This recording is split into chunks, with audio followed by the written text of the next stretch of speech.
now Grace is still open. For some reason, Mousesports doesn't want to pick the Grace here, and then they might be picking up the same composition that G2 did against them.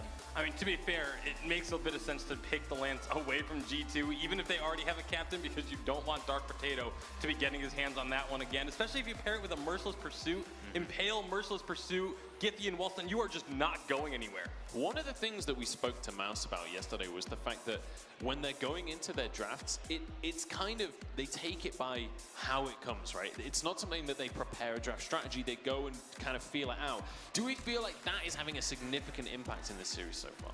Yeah, and I mean, I like the last game. G2 did what they were known for last season, actually. They picked 2 utility carries and then, or basically junglers, bruislers, or captain, and they give Hundor a hyper carry like they did before with Baron, but now it's just switching up to a CP mage.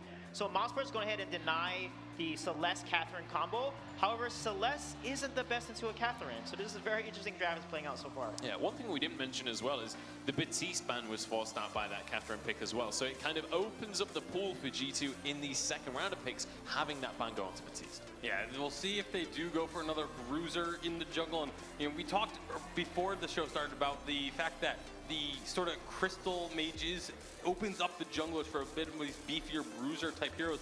And I feel like that's a really big strength for G2 because Dark Potato has always performed so incredibly well when he gets his hands on those bruiser type heroes. Blackfeather is one that can, again, be flexed either weapon or crystal. So we'll have to wait and see what they go with their last pick to see where we think the Blackfeather is going to end up. I mean, Cruel would look pretty good here as long as the Blackfeather and a Cruel can get onto that Celeste with a Catherine. I would be so worried about that for it being a triple melee, though. There's so many things that you can do to counter the triple melee. I don't think that would be a great idea.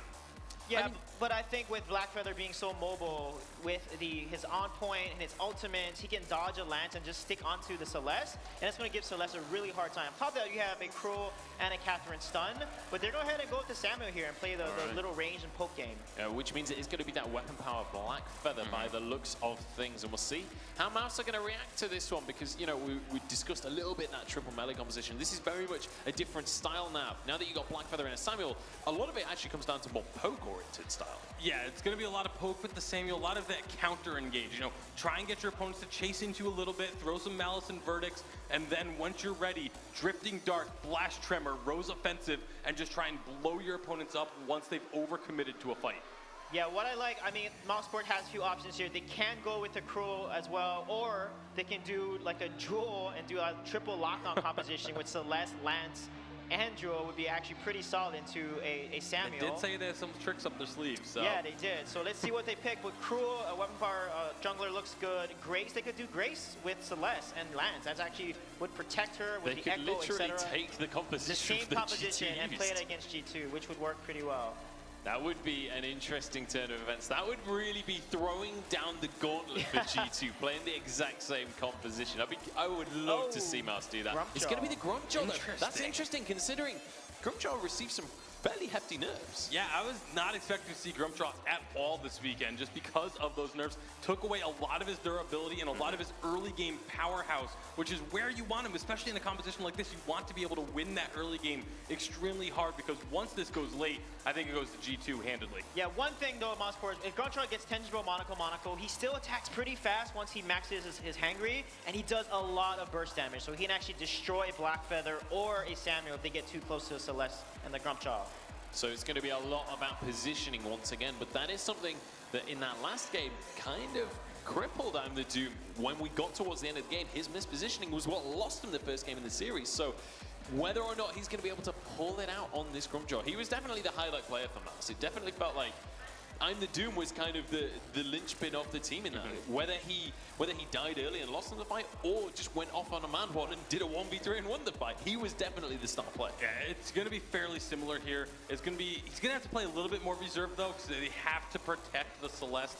But if he can, make the right decisions of when to go in, he can make some great plays. We'll see whether he can live up to his reputation here on the Grumpjaw. It's time to get on into game 2 though, ladies and gentlemen, which means it's time once again to pass it back up to Jaws and Jackson. Hey guys, game number 2, let's go. G2 already off to a flying start, but it's a Celeste now for Mouse. And this is looking like a very different draft on both sides. Yeah, the Grumpjaw is the real interesting thing. I mean, the analysts were talking about it. It's not something we really expected to see a lot of. That being said, I'm pretty happy to see it. I like watching Grumpjaw. We've cast some great games. We've talked about the Grumpjaw damage before. It's not quite as insane as it was back then, Jaws, but it certainly is a very strong pickup. Now, what it might be able to do here that can be kind of key is maybe actually locking down, for example, the Catherine. If you can get on top of her, stop her from having that consistent stun, or maybe stop her from silencing at a critical point in the fight, that can be huge. If you can maybe time it when your Celeste is trying to unload a lot of her burst, that's big as well, because the shield is very, very good against Celeste. You know, we've heard our analysts talking about it. Yeah, there is a small audio issue with one of the players, so we'll be into game very, very shortly. While we sort that out, you get to listen to our beautiful voices, talk about Vainglory a little bit more. Now, that Catherine, I think Sweet J mentioned it on the desk and said, you know, over in EA, that was confusing almost. EA, they've been picking Catherine a lot. It's pick ban right now, and we're seeing it picked up by G2. Maybe they've seen some of their games and thinking, actually, it's pretty broken with the Echo changes. Yeah, to clarify, it's not being picked up in EA. It's been picking up a lot in the Western meta. And over in EA, it was actually not picked up hardly at all, if I recall correctly. So that was something that a lot of players were surprised by. You know, on the down low, I think we've been hearing that it's just because they crucible it every time. But here we go. We're in a game. Fast fingers. And you know what? Mouse will have those too as they step onto the fold once again. Game number 2. Here we go, ladies and gentlemen. Can G2 take it to match point, or Mouse, can they fight back? We'll have to wait and see. Let's have a look at Hundor and Atfeld to start off this game. Yeah, this is going to be an interesting lane matchup. Again, we've had that in both of the games so far now. Hundor and Atfeld definitely players of mine that I think you always want to keep your eye on. They're players who can really carry fights for their team and also build momentum by playing smart in the early game, not just safe. They know when they can go aggressive. Just Man being shut down on his invade there. I like how it's developed to a meta where the captains just go high five in the middle of the map and then back to their teammates. It's good, I appreciate it. A little bit of sportsmanlike conduct, always quite nice. I'm going to be quite scared though. I'll tell you why. Dark Potato, he's on this Samuel now. That kiting potential away from Grumpjaw is going to be absolutely massive when he gets a Frostburn online. It really can be. Look at this G2 already heading up to lane like they did last game. They are really good at putting pressure on early. That's what I'm starting to see from them. Their rotations are very tight. Mousesports, on their hand, they've been doing a very good job of reacting to what G2's doing just purely by strong mechanics. All right. Mousesports. This is not a replay. That is not a... This They're is just live. heading in. Yeah, we're getting a replay of the last couple of seconds. They are trying to contest some of this jungle though. Both level 2. Dark Potato only level 2 on G2's side. Keanu can't really find this though, but they are wrapping around here. Maybe going for the small recall, but you know, being staggered, which is always quite nice, gives a lot of time up in the lane. And actually, Hundor is rotating down. Just Man, I'm the Doom, might be in a little bit of trouble as the dash forward to get a little bit of distance. Just Man doesn't have the roll just yet. As the Madison Verdict's chunking him out a fair bit. Stun does land. They might just sacrifice him here. I think that's what they're going to do, and that'll be first blood once again over to G2. Man, the mental game from G2, it shows itself as being very strong in even the smallest of moments. The way that Hundor approached that initiation, he didn't start with his slow because, well, maybe, you know, by the time my teammates get there, it's going to have worn off. He didn't start by jumping on top. And then hang on a second, AJ. Atfeld just falls before your very eyes as Keanu just stun him up underneath the turret. Turret almost taking him down in response, but G2 find yet another kill. This is an exact mirror of what happened in game number 1. 3 kills by 3 minutes they had. They're already on pace. Yeah, they're doing a great job here. And this is something that I was talking about when I mentioned the laners. I was saying, you know, Hundor, Atfel, these are both actually players who are very pace-setting. They don't just sit there and farm and use the lane to get a lot of gold and then become strong later on necessarily. If there's opportunities for them to make plays in the earlier stages of the game, they certainly will. And especially on the side of G2, as we're starting to see more and more here, they're a team where the jungle and the captain are great at setting those things up. Now, I'm the Doom. Oh, he gets it. That was close. That one. He was trying to, well, Keanu was trying to interrupt it, but wasn't going to happen. He's only level 2 still, with Just Man being level 3s. Inching ahead in XP, always fairly important. And you know what, I've been thinking about this. I was on the plane over here and I thought, this match is actually quite important for another reason. G2, they've beaten an A team, so Mouse came very close in London to beating Gangstars. Lest us forget, so maybe that's the secret sauce here. G2 just got that wider berth of experience. They've got that NA blood under their belts. And now Mouse, can they defeat them? G2 as well, I mean, this is a team that has really proven themselves to be able to show up at live championships for that very reason. They did not have the best split, as we've mentioned a few times now, but they certainly seemed like maybe it was a practice-related problem. I know for a fact that they were not practicing a ton in split number 1. They said they were going to really ramp up a little bit. I don't think they had the chance every single week, but it's been a couple of weeks since the end of the season. They've been going for it this time. They want to fight. I'm the Doom has got Tension Bro. Beautiful stun coming out from Apfel, and Hundor's going to fall. Apfel takes the kill. Keanu using those boosts to get away. Is slowed up here, but split priority on who they wanted to take him down means Keanu gets out alive. Yeah, really, really nice job getting out of that one, but unfortunately for Hundor, he's not going to escape.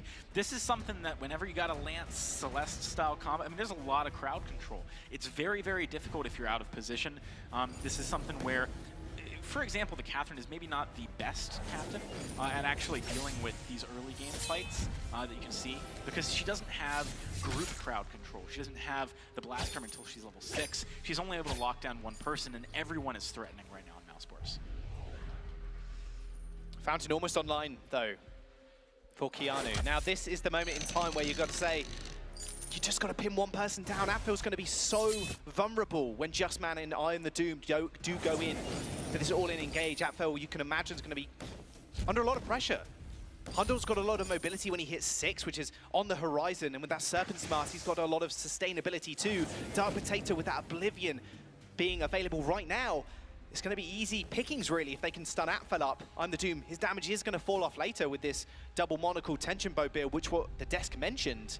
And even with these changes, it was a surprise, obviously, to see the Grumpjaw. Yeah, it really was. We've got maybe an initiation coming up here, though. Dark Potato does have Oblivion now. He spots someone, and they don't react quickly enough. Can really set up for the follow-up crowd control from Merciless Pursuit. I'm the Doom's also got stuffed, though. He wants to go for stuffed. Keanu's taking the brunt of that damage, but that shield will help him out, reflecting a little bit of it. But Apfel, he is dealing a lot of damage back. Heliogenesis not completely online, not overdriven, but still just pumping out the damage. Classic I'm the Doom sitting in that top brush, or just classic Grumpjaw, I should say. Just being a bit of a sneaky beaver right now. Maybe wanted to go in for something after that Impale, but Just Man just cannot find him. Yeah, Just Man not having quite the same level of success with those Impales that Dark Potato did last game. Obviously, Dark Potato, very well known for his lance. We were talking about it before. Now, we're only 6.5 minutes into the game. Things have slowed down a lot, and the composition is worth noting, is not going to be as high octane as last game. We don't have Grace as well as a Lance in the jungle for one of these teams. We don't have that dynamic duo that can just pair up and go make something happen. It's much more nuanced. You know, for example, I'm the Doom can't necessarily initiate a fight like Grace can. He's got to rely on the Impale landing. So if Just Man's not hitting those, it's going to be tough. Item spikes wise, though, we have gotten to the point where a lot of those really rapid ganks that just quickly end someone and then you get away are off the table, perhaps with the fountains now picked up, as well as the, Frostburns on both of the carries here. Sorry, not both of the carries, both of the mages across the two teams. That's great at really dissuading teams from committing to something they don't know for sure they can make work. Well, the Doom's damage is going to be almost cut in half. That Tension Bow, like you said, as soon as you pop that fountain, it's like, okay, where's your damage now? You're looking pretty hungry, but our health bars aren't falling too quickly. Now, Mouse, let's talk about them really quickly before I can imagine other fights come out, because they're going to push that turret pretty quickly. Just Man's the shot caller, and Apfel, this is his first time on stage. You got to think, oh, hang on a second, a fight comes through. Hunter's going to get stunned into another one. Oblivion comes down. He manages to dash away, though. Beautiful sleep behind the Doom. He's just going to devour him instead. Keanu comes through. Still, the Drifting Dart's going to come up big, and already, hang on a second. Hunter manages to pick up Apfel in the back line, but Dark Potato was in a lot of trouble. They trade 1-for-1, but Keanu, Hundor, they're not quite finished just yet. Rose offensive off cooldown in a couple of seconds. Just Man all alone. Same with I'm the Doom. Hundor, he's got the slows. He's got the damage. I'm the Doom's going to come through. Just Man using that Impale to get a little bit of distance. Crystal Sentry coming up big, even eating some candy, is actually going to stop G2's advances. This is dicey. Hundor, I like what he's doing though. He's going for this healing camp to try and make this trade a little bit more worthwhile. That almost was devastating for G2. I mean, the Mousesports initiation off the get-go was very good, but Hundor just barely survived. Somehow over the course of the fight, came back full health. You know, that's what a Serpent's Mask is going to do for you. A Fountain as well. Very, very nice stuff there. Dark Potato also, I mean, MVP for that Oblivion, managing to keep his teammate alive. This really keeps things on an even keel. Obviously, Doom was able to pick up that return kill. Let's see if G2 can actually push their edge at all here, though. It's pretty difficult to shove this wave into a Celeste. Wave clear is very, very strong for her. And with that overdriven Heliogenesis coming up soon, Hundor. Crowd control. Hang on a second. Hundor's in a lot of trouble. Core Collapse was good, and he's going to get stuffed as well. Dashing back towards that turret. The heals are going to come through, but Blast Tremor's going to silence them all up. Hundor has to get out of there, and he does manage to, at least for now. Heliogenesis to find the kill. Already one over to Mouse. Keanu, Dark Potato, they are segregated here, but Mouse, again, finding these pigs. Yeah, that was a nice attempt at something there from G2. They tried to make the turnaround play, but a good Crucible blocks off the silence. That's the first thing. Second thing is probably one of the few times where the play of actually dashing under your turret with someone in your belly works. He was able to get back and really put Hundor in a very dicey position. The turret aggro was what eventually killed him, and that was key. So Mousesports, they've proven at this point, I think, that G2 are going to have to be much more picky about the pushes they make. You know, I mentioned it before, Celeste, very good wave clear.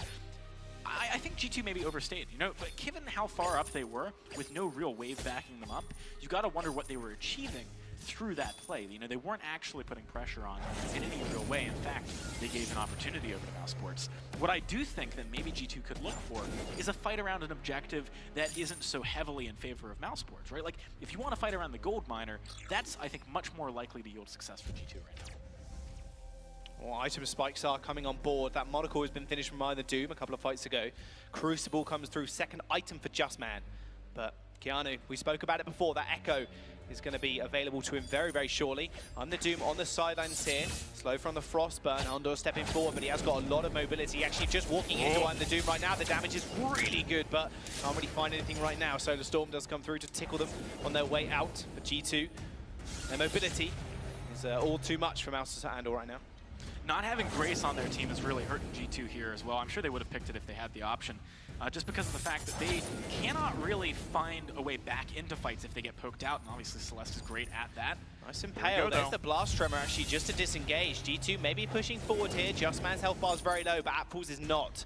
And the Doom might just follow this one up, dashes straight forward. Oblivion is going to come out, dodged out. Dark Potato almost falling to the Doom. Core Collapse not quite finding Keanu either. G2, they have to back off now, and that poke from Atfel, like you mentioned a couple of seconds ago, yep, a little bit too much to bear.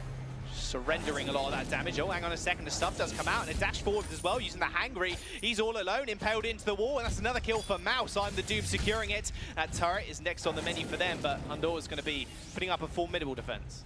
Yeah, this is a composition from G2 that is much more about scaling than fighting early. You can really see it here. Obviously, Celeste is going to scale really well on Mousesports' side, but in the interim, just having I'm the Doom and Lance to patch over the early game is a great thing for Mousesports. If Keanu Nakoa hadn't died there, I wouldn't feel too bad about that play, though. I mean, they did deter a lot of the pressure from the turret, and that's kind of the most important thing here. That's how games snowball. Just getting a kill here and there isn't something which is really going to amount, especially if it's captain, isn't something that's necessarily going to amount to a tremendous lead for Mousesports. G2, I'd like to see better scout trap placement. That's one thing which might help a lot in this early game.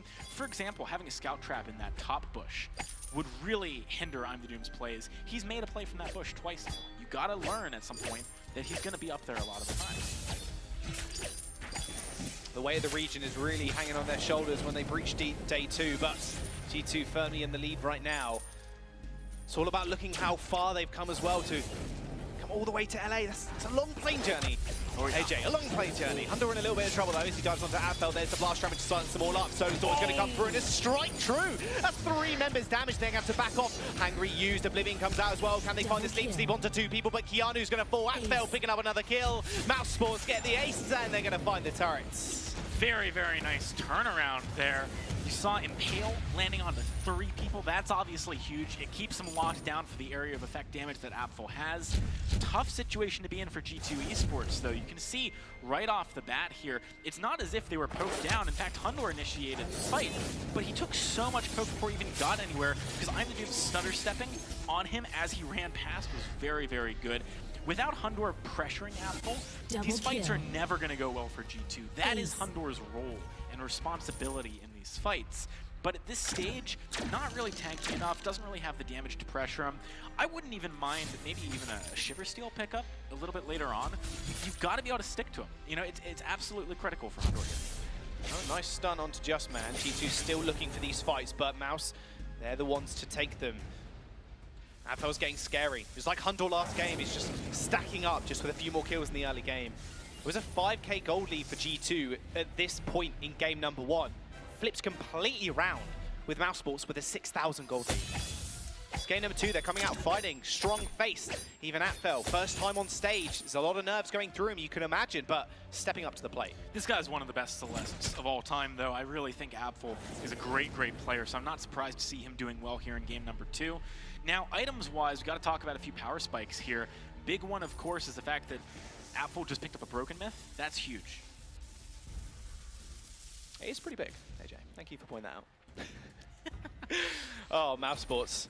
They're just punishing G2's position right now. You can see them. They're too scared to approach. They know the damage is really there. That turret's going down very quickly. Hangry to get out of there. Does get stunned up by the Merciless Pursuit, but G2 now backing off. Hundor takes a lot of damage. A root as well does land. Blast Tremor comes out of the silence. War Treads is going to get popped to get them all out the way. Abdel sends out that Stoner Storm. Hundor doing really low. Oblivion completely missing, but now Underdoom is out of the fight. Now look at Hundor stunned up, locked up. See you later. Atfel picks up the kill, and that'll be another core collapse. Just going a little bit wide, but Heliogenesis are good. And another Impel lands. Dark Potato, Keanu, they're so low, but Atfel finally takes it down for the double kill.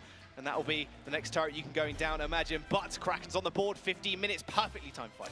That fight could very easily have swung in the other way. I mean, there were some real moments of diciness there, one of which was Dark Potato playing very passively when I'm the Doom was forced to retreat, and Justman and Apfel were teaming up onto Hundor. Going for a Kraken's actually a little bit bold here. Keanu Nako is still very healthy. The Kraken does do some good damage.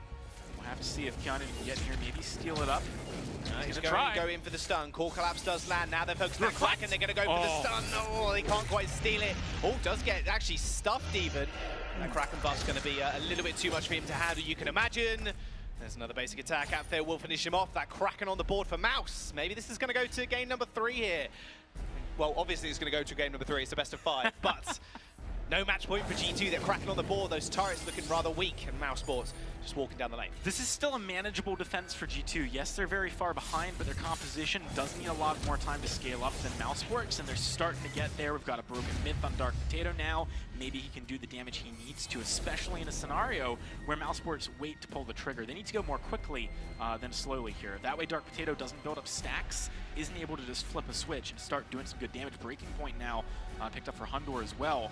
Let's see if Mouse can find that window. Blast Tremor lands again. He's got no echo, so he won't be able to use that once more. Oh, he does have an echo. What am I talking about? There he goes straight in. The dude's going to be the first casualty. A sleep does come through straight onto Justman. That Oblivion striking him down, but that Kraken is still marching on their base. They need to make something happen now. They need to be able to find Atfel. They're still chasing. Kraken still knocking on the base doors. They find the ace, instantly go for the recall, but another turret is going to fall. The Kraken doing all the work for Mouse now.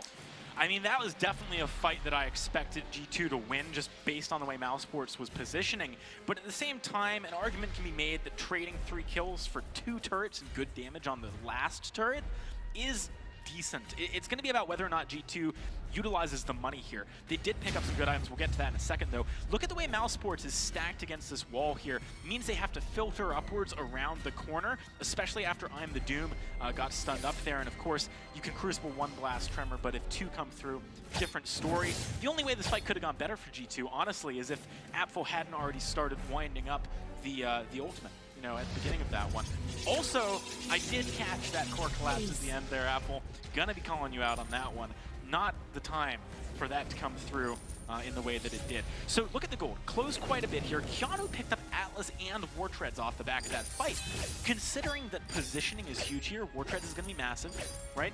Also considering that I'm the Doom is doing a lot of work on the back line, really zoning. Atlas is going to be big as well. Let's see what this fight brings, though. Oh, they're trying to cut back. G2 moving forward still. Hundor left completely aligned. Hundor's going down really low. There come the War Treads out, and the Solar Storm's going to be good. Oh my goodness, that damage. Dark Potato finds himself going back to base. Hundor's going to get chased down. Mouse still can't find that finishing blow, but Atfel is just going to chase down Keanu. Core Collapse is going to keep him at bay. Dash over the wall. Hundor doesn't stand a chance against 2 members. Mouse find the ace, and I think they're going to find the game.